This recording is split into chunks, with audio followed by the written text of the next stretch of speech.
예루살렘 문으로 들어오면 내가 성문에 불을 놓아 예루살렘 궁전을 삼키게 하리니 그 불이 꺼지지 아니하리라 하셨다 할지니라 하시니라. 아멘. 예레미야 16장에서 자신의 일상생활에 담긴 상징적인 내용을 통해서 유다 백성들에게 바벨론의 포로로 잡혀가게 될 것과 유다 백성이 그 같은 비참한 심판을 당하게 되는 이유에 관하여 소개를 하였습니다. 이어서 선지자 예레미야는 본장에서 여러 가지 단편적인 교훈을 열거하며 유다의 죄악상을 고발합니다. 성도 여러분, 본문에서 하나님은 모든 인간을 두 가지 종류의 집단으로 나뉘어서 보고 계십니다. 즉 인류가 아무리 언어가 다양하고 문화가 다르며 민족이 복잡할지라도 두 집단으로 구분이 된다라는 거예요. 그 하나는 하나님을 알지 못하는 저주받은 자라는 집단이고, 다른 하나는 구원을 받은 복받은 사람들이라는 집단입니다. 그 중간은 없다라는 거예요. 이 분류에서 분명히 드러나는 것은 저주나 복은 인간이 스스로 만들어내는 것이 아니라 우리가 받는 것이다라는 겁니다. 그러므로 성경은 복과 저주를 주시는 주체는 하나님이시고 인간은 그것을 받는 피동적인 존재다라는 것을 분명하게 알려주고 있습니다. 또한 예레미야는 자신을 조롱하는 자들을 앞에 놓고 탄원조의 기도를 드리고 있습니다. 그리고 안식일 준수를 촉구함으로써 유다 백성으로 하여금 무엇보다 우선하여 하나님과의 언약 백성으로서의 아름다운 관계를 회복하도록 권면하고 있어요. 한편 당시 예레미야 선지자가 이 경고와 권면의 메시지를 전달하던 때는 바벨론이 아직 예루살렘을 회파하기 전이었고 그 멸망이 현실화되지 않은 그 이전의 상황입니다. 바로 이런 때에 예레미야가 하나님의 심판을 전하고 있는 거예요. 때문에 유다 백성들은 예레미야가 괜히 헛소문을 퍼뜨려서 나를 어지럽힌다라고 생각하여 거짓을 일삼는 매국노로 그를 매도하였습니다. 하지만 이 예레미야의 예언이 있은 지 얼마 후 예루살렘은 실제로 바벨론의 군대에 철저히 함락되게 되죠. 이를 통해서 참으로 유다 백성들의 생각이 얼마나 어리석고 무지한 것인지, 하나님의 말씀이 얼마나 정확하고도 철저한 것인지 온천하에 드러나게 되었습니다. 이와 같이 하나님의 주권을 인정하지 않고 그분의 선한 경륜과 섭리를 믿음으로 받아들이지 않는 자는 단지 눈으로 볼 수 있는 것만을 보고 판단할 뿐 장래에 대한 정확한 인식과 판단을 할 수가 없는 것입니다. 그러나 우리 성도들은요, 히브리서 11장 1절의 말씀을 기억해야 합니다. 믿음은 바라는 것들의 실상이요 보이지 않는 것들의 증거니. 이 말씀과 같이 진실로 참된 믿음의 소유자들은 보이지 않는 것들을 보고 바라는 바를 믿음으로 얻어 누리는 자들입니다. 예레미야는 멸망의 도시 예루살렘 주민들을 향하여 마지막 그 순간까지 최선을 다하여 하나님의 말씀을 전파했어요. 우리는 본문에서 위기에 처한 하나님의 백성된 자들에게 요구되는 삶의 자세가 과연 무엇인가에 대해서 깨달을 수가 있습니다. 살펴보면 첫 번째로는 하나님의 경고에 귀를 기울여야만 한다라는 거였어요. 예레미야는 하나님을 떠나 우상에게 절하며 그 우상에게 자신의 삶을 내어 맡겼던 가증스러운 유다 백성들의 죄악을 거듭하며 정말 그들이 받을 형벌에 관하여 다시 한번 깨우치고 있습니다. 이처럼 동일한 내용의 메시지를 거듭하여서 되풀이하며 전하는 것은요, 그만큼 유다 백성들의 죄악이 하나님이 보시기에 추악한 것이었음을 말해주는 것과 동시에 그 죄악으로 인할 심판이 필연적이며 회피할 수 없는 것이다 라는 것을 우리에게 강조하고 있습니다. 그런 점에서 거듭되는 경고를 듣는 백성들은요, 그 경고를 무시하거나 어떻게 하면 그러한 심판을 자신의 생각으로 피할 수 있을까 하는 인간적인 방법을 버려야만 했습니다. 대신 그 경고에 자세히 귀를 기울여서 하나님께서 과연 무엇을 요구하고 계시는가를 살피는 작업을 했어야 하는 것이 올바른 것이죠. 진실로 하나님의 경고를 귀담아 듣고 자신의 죄악된 지금까지의 삶을 돌아보는 자에게 회복과 구원의 희망이 있는 것입니다. 하나님은 하나님께 돌이키는 인생을 결코 내어치지 않으시는 사랑과 긍휼의 하나님이세요. 때문에 우리는 언제라도 성경을 통하여, 예배를 통하여 하나님께서 우리에게 전하시는 그 메시지를 허투루 들어서는 안 될 것입니다. 언제나 하나님의 말씀에 민감하게 반응하여 하나님께서 보시기에 합당한 삶을 살아가기 위한 노력을 해야만 합니다. 그러한 삶을 사는 사람만이 참된 성도로서 복을 누리는 삶을 산다라고 말할 수 있는 것이죠. 우리 모두가 그러한 삶을 살길 간절히 축원합니다. 둘째로 하나님을 진실한 마음으로 신뢰해야 한다라는 것을 알 수 있어요. 곧 유다 백성은 바벨론의 침공으로 참으로 위태로운 시기를 맞이하게 됩니다. 그런데 하나님의 선민이라 일컬어지던 유다 백성은 이 국가의 위기 속에서도 하나님을 의지하여 문제를 극복하고자 하지 않습니다. 오히려 그들은 강력한 힘을 지녔던 애굽과 같은 이방 세력이나 가증스러운 우상이나 풍요한 물질 등에 자신의 마음을 쏟아붓고 그것들을 통하여 위기를 극복하고자 합니다. 정말 죄악 속에서 헤어나오지 못하고 더 큰 구렁텅이에 빠져가고 있는 것입니다. 그들이 진정으로 위기를 극복하고자 했다면 그러한 헛된 노력을 모두 포기해야만 하는 것이 올바른 행위였죠. 마음으로 하나님을 온전히 의뢰하고 그분의 도우심을 소망했어야만 합니다. 본문의 성경에서는 마음이라는 표현이 반복되어서 기록되고 있어요.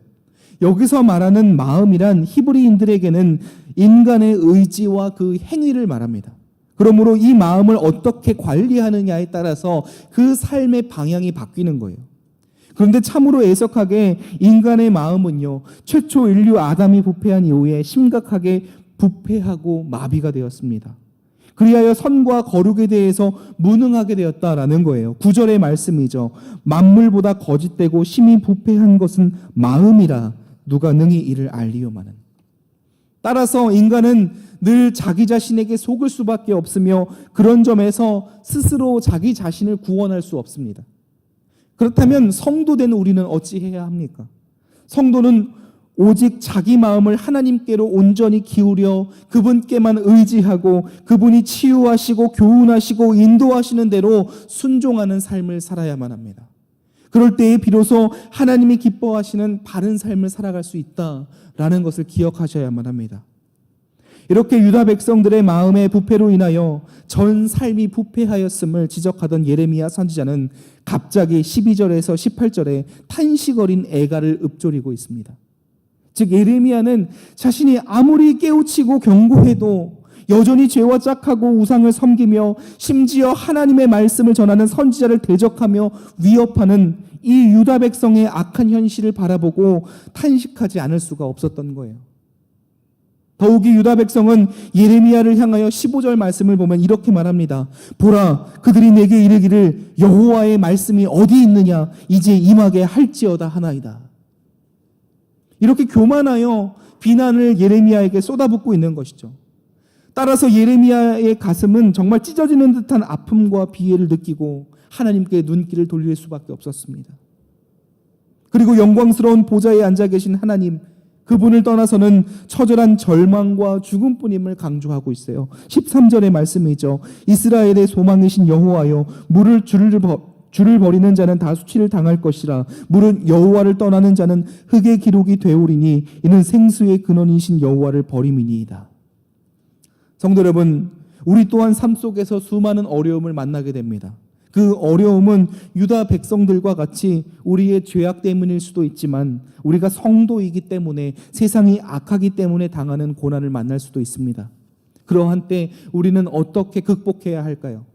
안타깝게도 유다 백성들은요, 끝끝내 세상을 의지했어요.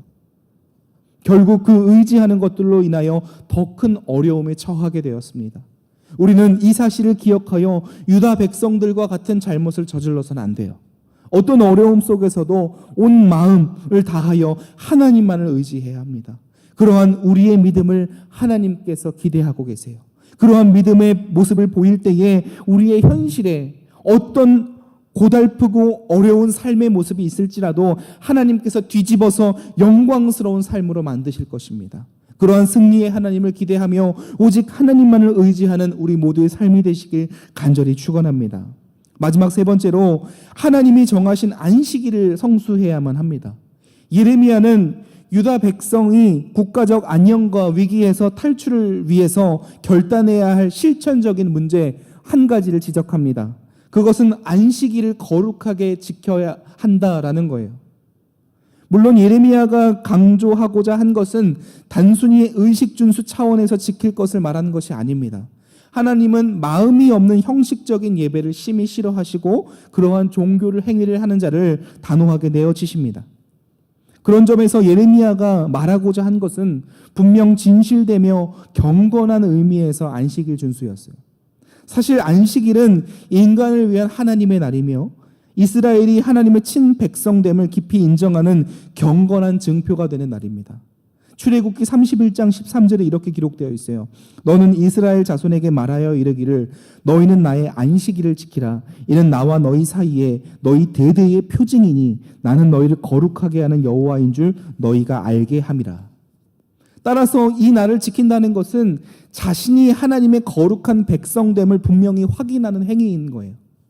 또한 하나님과의 아름답고도 복된 관계를 그 무엇보다 중요하게 여기며 사랑한다는 신앙 간증의 행위다라고 말할 수 있습니다. 만약 이 안식일을 형식적으로 지킨다거나 아예 그날을 인간 중심, 쾌락 위주의 날로 삼는다면 그것은 하나님과의 관계를 소홀히 한 것은 물론이거니와 하나님의 그 거룩한 주권을 무시하는 악행을 범하는 것입니다. 그렇기 때문에 예레미야 선지자는 유다 백성이 위기를 극복하고 하나님의 은혜 아래 다시 머물고자 한다면 하나님께서 명하고 계신 안식일을 마땅히 준수해야만 한다라고 말하는 것입니다. 진실로 하나님이 원하시고 명하신 바를 기쁜 마음으로 준행하는 자에게 하나님은 차고 넘치는 은혜를 채워주실 것입니다. 21세기의 현실을 살아가는 우리 또한 주일을 구별하여 거룩하게 드리는 정말 힘쓰는 그런 복된 삶을 살아야만 합니다. 언제나 하나님의 말씀을 준행하여 주 앞에 나아와 예배드리고 주님께 영광 올려드리는 삶을 살아가시길 간절히 축원합니다. 말씀을 정리합니다. 여러분, 과연 성도로서 온전한 삶을 살아가고 계십니까? 특별히 위험하고 어려운 상황을 만났을 때 어떠한 방법으로 그 상황을 극복하고 계십니까? 혹시 세상과 다를 바 없이 살아가면서 어려운 상황을 대처하고 계시진 않나요?